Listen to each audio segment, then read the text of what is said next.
We are in Mark chapter 8 and verse 11. Then the Pharisees came out and began to dispute with him, seeking from him a sign from heaven, testing him. And he sighed deeply in his spirit and said, "Why does this generation seek a sign? Surely I say to you, no sign shall be given to this generation." And he left them, and getting into the boat again, departed to the other side. As Jesus is getting in the boat with his apostles, here comes the Pharisees. And they're wanting a sign. They're looking for some real hard evidence that he is who he says he is, that he's God come in the flesh. I can only imagine Jesus going, "Wait a minute, didn't you just see me? I mean, I just broke 7 loaves and fed 4,000 people and took up 7 large baskets of leftovers. You didn't see that?" Think about everything we've witnessed Jesus do. He healed multitudes of people. He cast out demons. He walked on water. He calmed the storm with just his words. He fed multitudes of people with Lunchables. I mean, it makes me wonder, what else could they possibly want? And I kind of see this like the Pharisees saying, "Oh yeah, well, he could do those things. But how about this?" They're asking for a sign in heaven. They just kind of want God to come down and say, "This is my son," and have this miraculous big thing happen in the sky or something. You see, their problem wasn't evidence. There couldn't be enough evidence to have convinced them.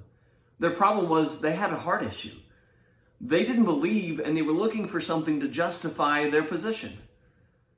You see, there's nothing more provable in anything that we teach in our history than Jesus. Their problem wasn't evidence. Our problem's not evidence. They were blind and they were just satisfied with it. And because of that, Jesus says, "You're not going to get a sign." Let's continue our reading. We're in Mark chapter 8 and verse 14.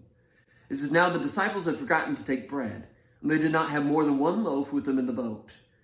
And then he charged them, saying, 'Take heed, beware the leaven of the Pharisees and the leaven of Herod.'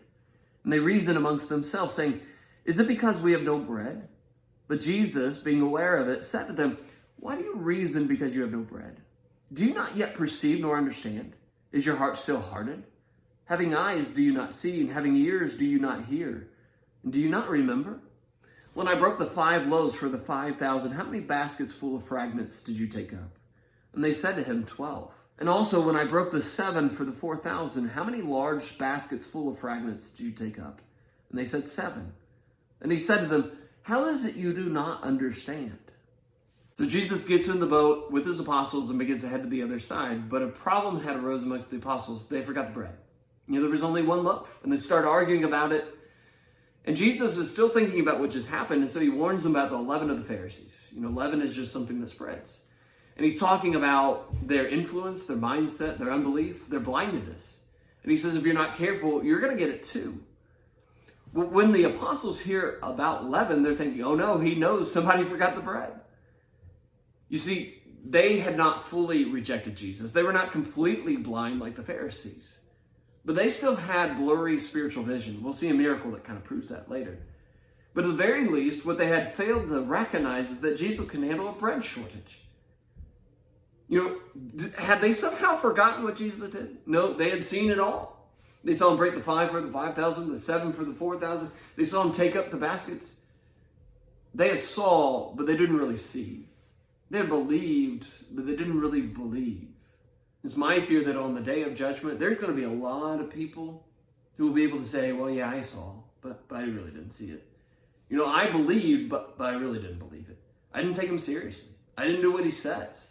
I didn't really do what the Bible says." And I hope that's not you. But that maybe this is really good for us to just kind of challenge ourselves on through the rest of our day.